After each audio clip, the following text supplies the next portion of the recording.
Creando perfección en la industria de la piratería. Producciones Shark.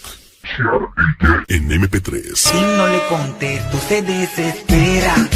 Piensa que con otro estoy haciéndolo. En MP3.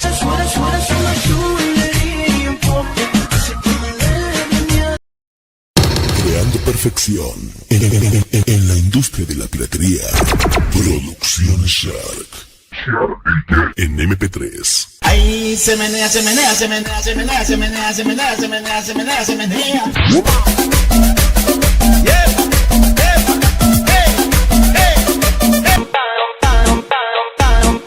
Americano.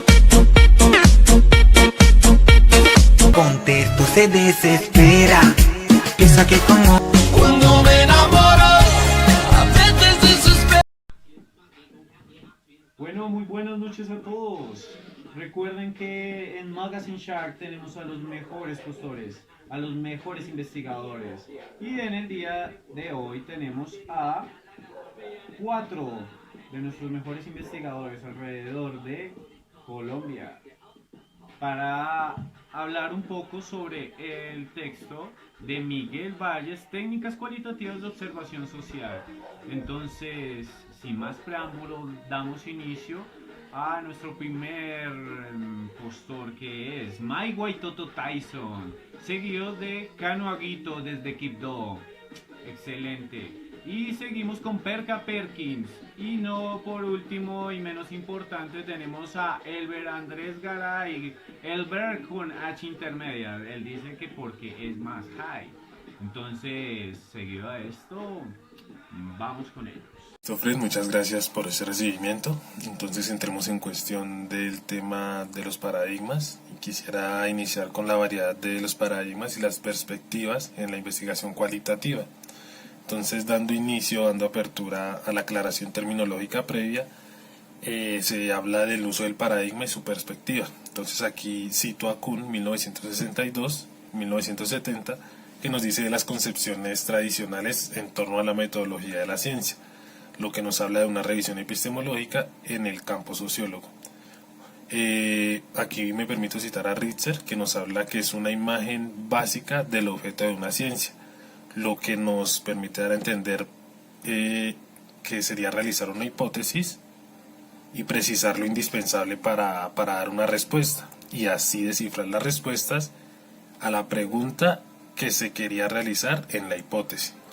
Entonces, por otro lado, digamos, se viene hablando de lo que es la apariencia teórica y la metodología que se tiene para analizar las referencias de las comunidades científicas, porque básicamente es lo que se estudia en este caso, investigar la sociedad en términos de simbología.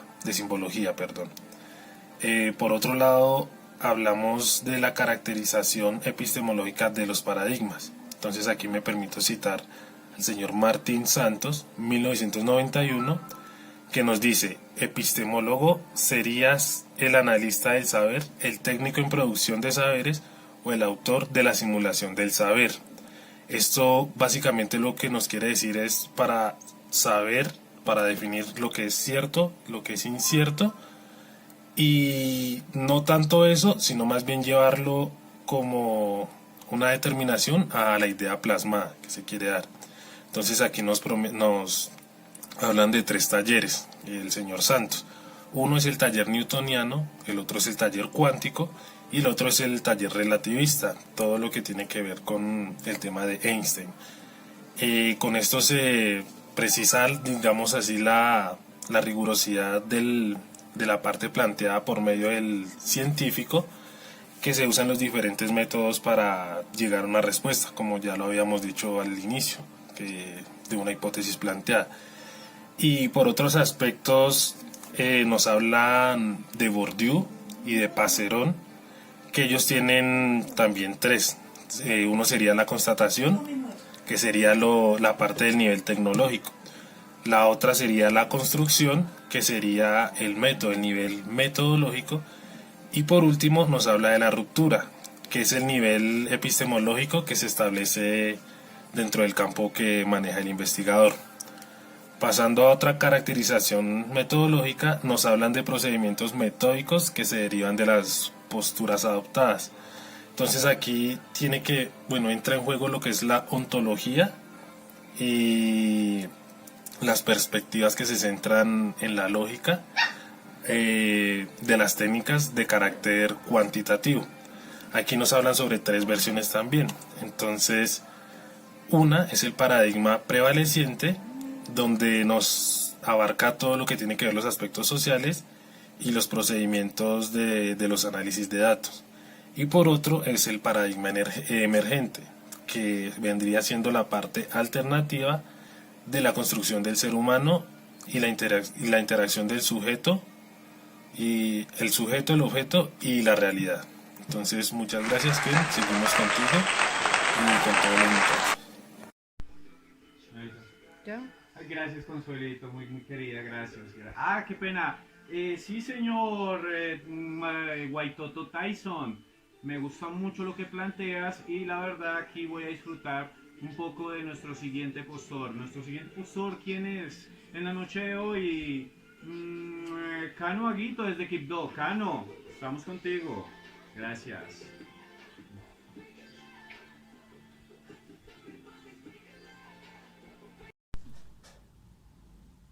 Vale, muchas gracias, Ken. Primero que todo me quiero presentar, soy Cano Aguito, soy licenciado en Educación Física, Recreación y Deporte de Chocó.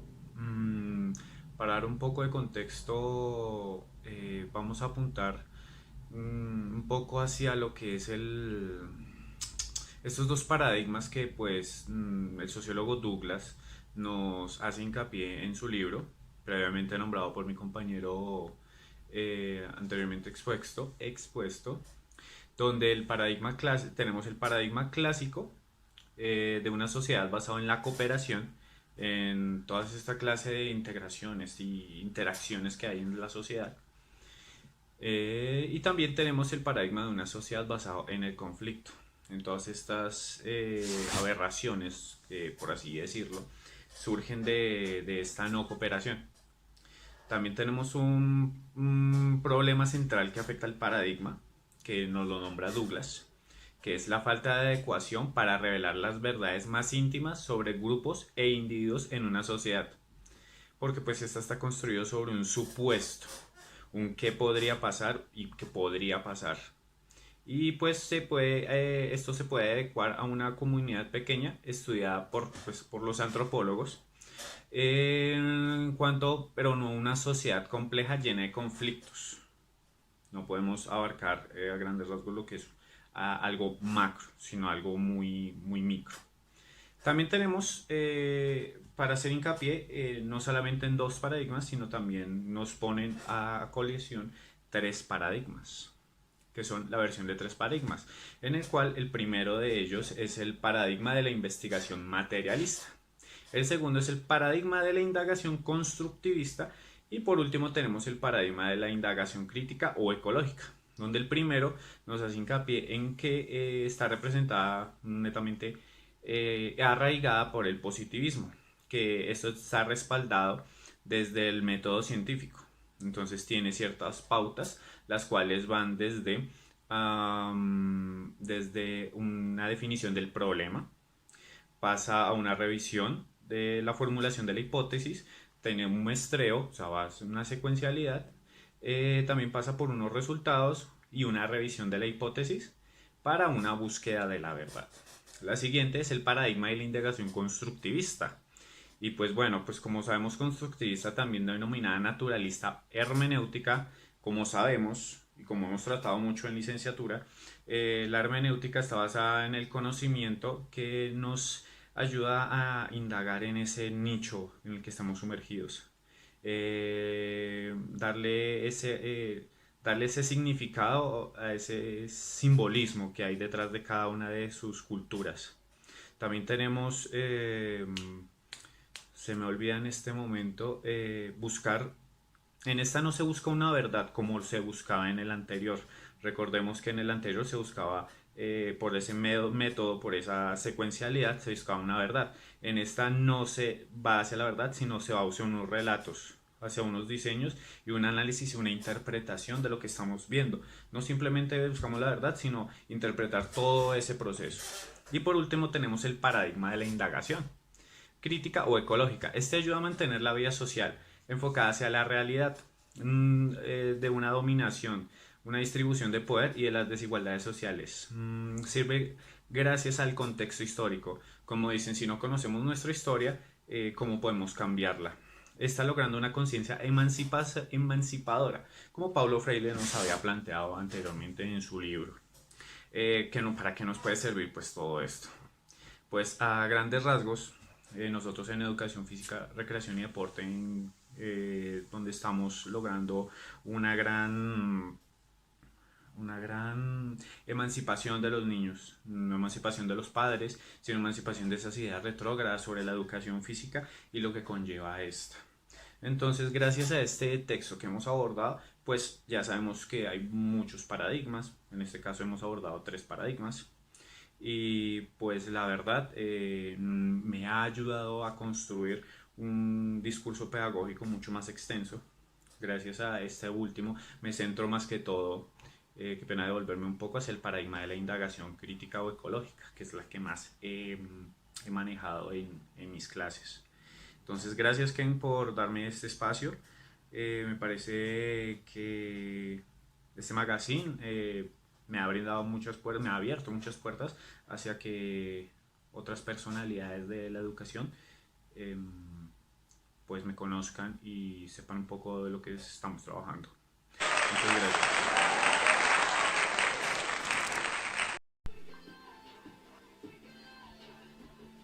Ya estamos qué pena. Gracias Cano. Acá Cano, como siempre tú, excelente todo, muy bueno, muy rico, muy chimba. Gracias. Bueno, pues ya que acabamos con Cano y sus paradigmas, sus 3 paradigmas, bueno, pues ¿por qué no seguimos con Perka Perkins? Gracias Perka Perkins. Vamos contigo. Muchas gracias Ken por esta invitación a tu magazine. Pues ahora a continuación pues vamos a explicarle a la gente un poquito pues lo del constructivismo e interpretativismo. Obviamente pues las aclaraciones terminológicas de Schwann.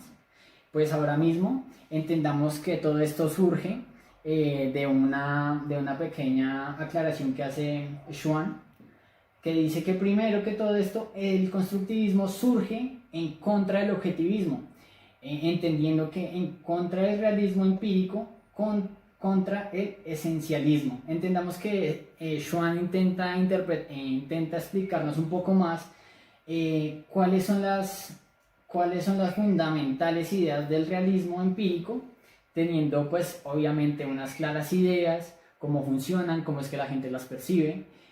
Claramente Schwann no se quedó solamente en esto, también en palabras de Brunner lo menciona, lo voy a leer muy textualmente, dice: en contra del sentido común no hay un único mundo real que preexista y sea independiente de la actividad mental humana y del lenguaje simbólico humano. Obviamente Schwann menciona 6 ideas muy interesantes desde donde abarcó todo este tema. Obviamente pues la primera, que sería la filosofía constructivista de Nelson Goodman. El segundo, el constructivismo radical del psicólogo von Bladelsmann. El tercero, el constructivismo social de los Hergen. Y tengamos muy en cuenta que para estas 3 primeras ideas que él nos comenta,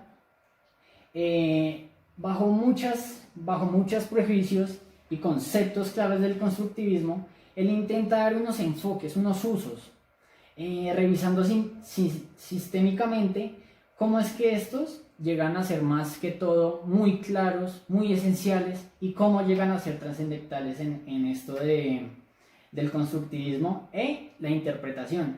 También menciona que el constructivismo también está en la parte social epistemológicamente.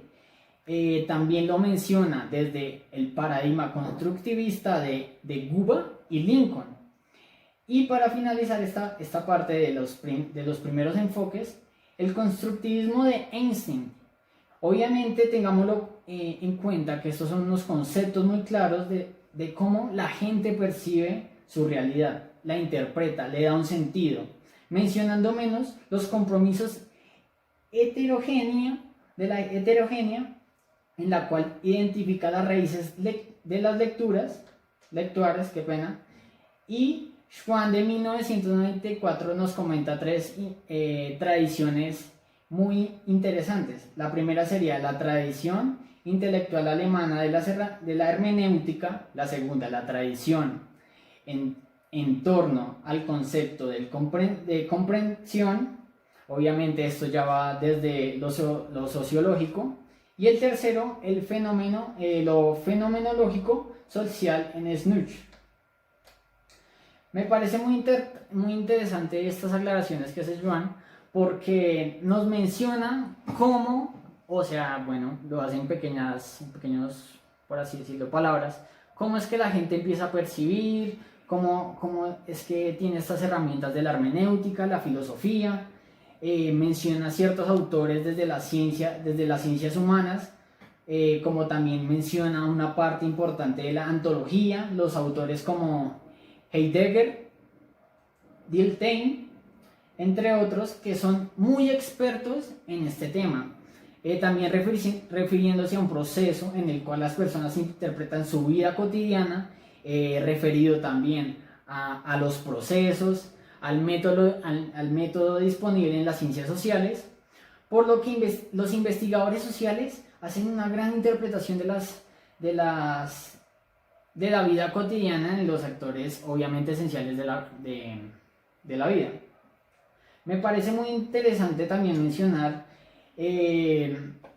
los factores más importantes, los enfoques, que serían solo 4. ¿Por qué solo 4? Porque los vio muy interesantes y esto los va a abarcar otra persona más adelante, en el cual primero genera el problema de la persistencia en la objetividad, los criterios de validez. El segundo ya sería el problema de la descripción o falta de compromiso social crítico. El tercero sería el problema de la autoridad, los privilegios y el investigador frente a toda la interpretación. Y la cuarta, la más importante, la confusión de muchos constructivistas de los aspectos psicológicos epistemológicos del conocimiento de Schwann. Listo, que también me gustaría hablarte pues desde las principales perspectivas y estilos de investigación sociológica y cualitativa. Obviamente Schwann hace pues un abordaje de todo esto, mencionando pues que hay una distinción entre el paradigma y la perspectiva, en la cual genera una tensión y clasificación en definiciones. Cuando hablamos de la clasificación y la definición, se enfoca mucho en lo que son los paradigmas, ya que son muy mencionados, ya que empieza a mencionar lo sociológico, los estudios de investigación social, cómo tratar de percibir estos, también cómo suplir el conocimiento de la teoría sociológica. Entendamos que todo esto es un estudio que depende mucho de expuestos detalles de los textos abordados. El propósito de todas estas páginas, ya mencionado, es que trata de una pequeña paranoia o una variedad de perspectivas en lo que es lo teórico y lo metodológico, generando así la investigación cualitativa. Algo también para destacar mucho es que se influye también en las perspectivas de otros campos. En algunas de estas acciones se menciona mucho lo que es la transdisciplinariedad del conocimiento, lo sociológico, los investigadores sociales. Obviamente también entra la sociología, las ciencias sociales y tratar de evidenciar el campo natural. Algunas de estas lecturas que son muy complementarias para entender todos estos textos, la primera sería la de Caballero, 1991, que es la etnometodología, una explicación de las construcciones sociales en la realidad. Otra también sería muy importante, la de Guba y Lincoln, 1994, Competing Paradigms in the Quality Present. Y listo, Ken, esto sería todo y pues muchas gracias por invitarme. Gracias. Óiganme, sus felicidades, sus felicitaciones para este programa es lo que yo siempre quiero. Y bueno, pues para terminar, en la noche de hoy tenemos a Elber Andrés, Elber con H, porque él es muy high, viene del norte, o sea, pues, pero pues recuerden, seguimos con él. Vamos. Bueno, Ken, muchas gracias por invitarme a tu programa. La verdad estoy muy feliz de estar acá y quiero darle un gran saludo a los televidentes que nos están viendo en este momento. A continuación les voy a hablar sobre las principales perspectivas y estilos de investigación sociológica cualitativa, en el cual está la variedad articulada de perspectivas y estilos. No puedo empezar a hablar de este tema sin remitirme al primer acercamiento con el autor Poton, el cual hace una investigación cualitativa y evidencia las diversidades de estas y lo sintetiza en un cuadro. En este cuadro están las perspectivas existentes de la investigación cualitativa, en el cual se ve lo que sería la perspectiva y la disciplina matriz de la que yace la perspectiva. Ahora les pido a producción que por favor pueden presentar el cuadro aquí. Ok, muchas gracias. Bueno, ya que esto es el primer acercamiento, lo que podemos evidenciar es que es algo que no tiene tanta variedad, que está encapsulada. Entonces, ¿qué pasa? Poto lo que hace es que se remite a otra autora, la cual sería Sandai, que revela otros estilos de investigación etnográfica.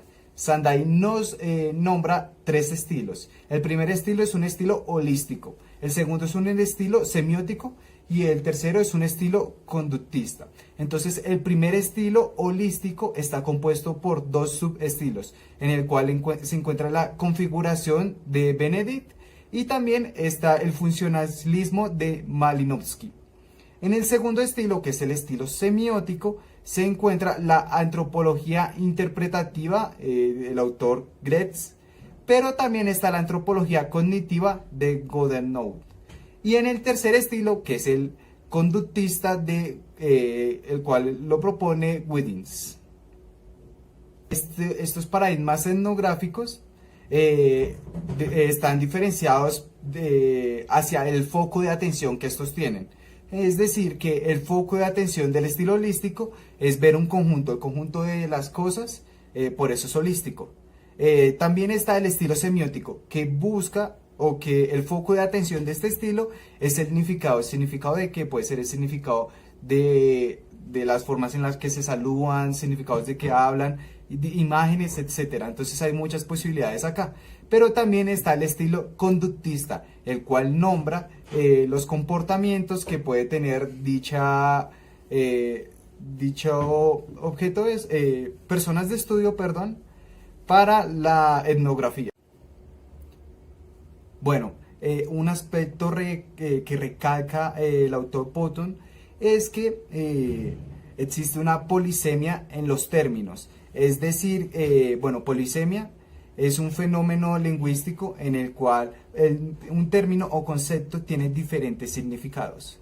Entonces, ¿qué pasa con esto? Hay diferentes términos, los cuales, por ejemplo, serían la etnografía, los paradigmas, las perspectivas, entre otras, pero especialmente está la fenomenología.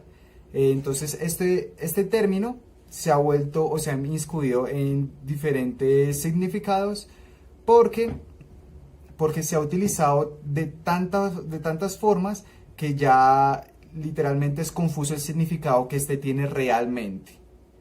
¿Y esta confusión a qué se debe?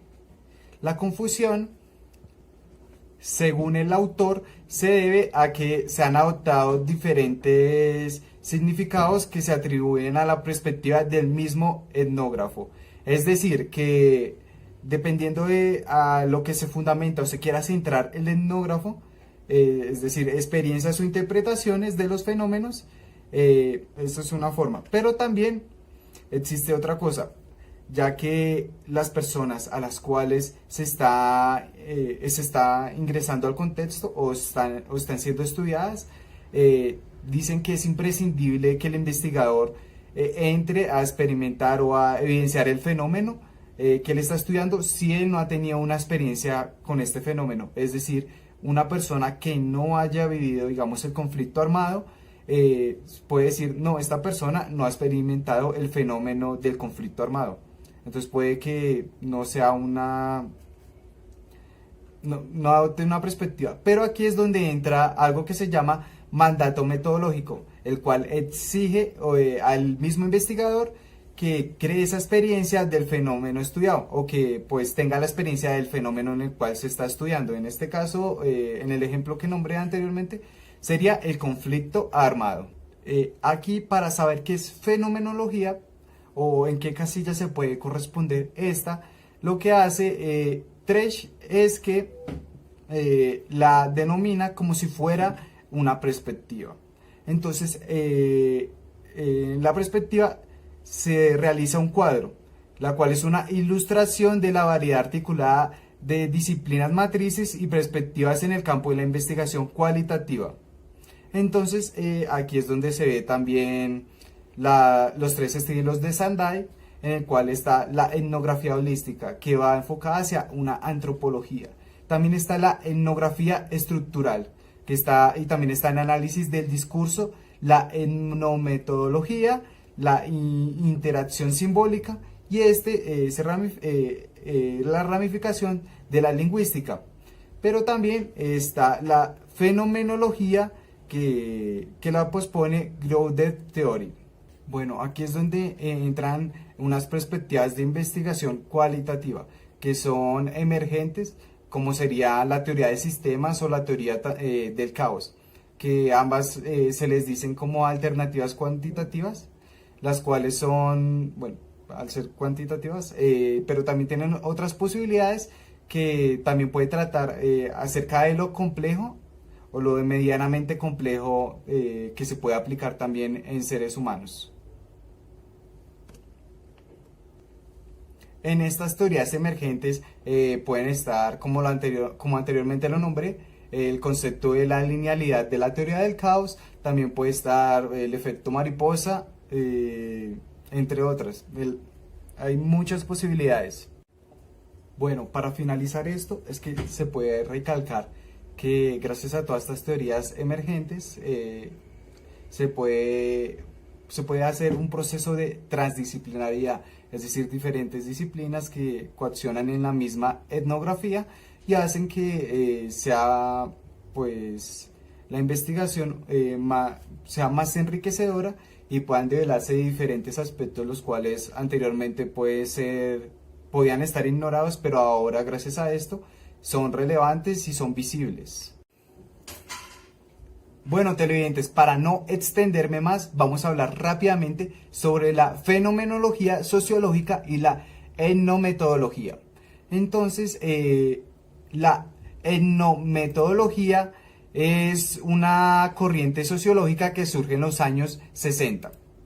Ok, pero el creador de esta etnometodología es Grafinker, el cual pues es el fundador de esta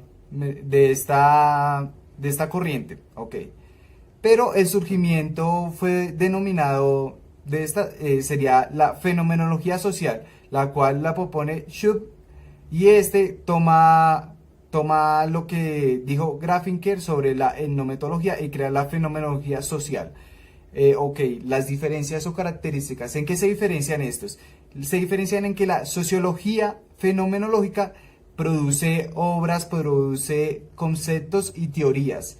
En contraposición, la etnometodología lo que hace son bastantes estudios empíricos en el cual analiza diferentes aspectos, como lo puede ser los ambientales, como lo puede ser la forma de caminar, la forma de hablar.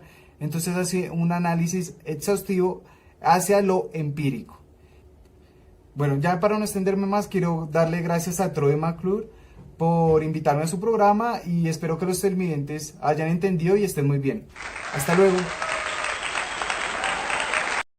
Bueno, seguimos con ustedes, teleoyentes. Para finalizar, pues no hay nada más que decir que vamos a con la actividad que ellos tienen planeados para todos ustedes el día de hoy. Aquí su presentador Ken Brockman despidiéndose en una noche más de Magazine Shark. Gracias a todos. Nos vemos.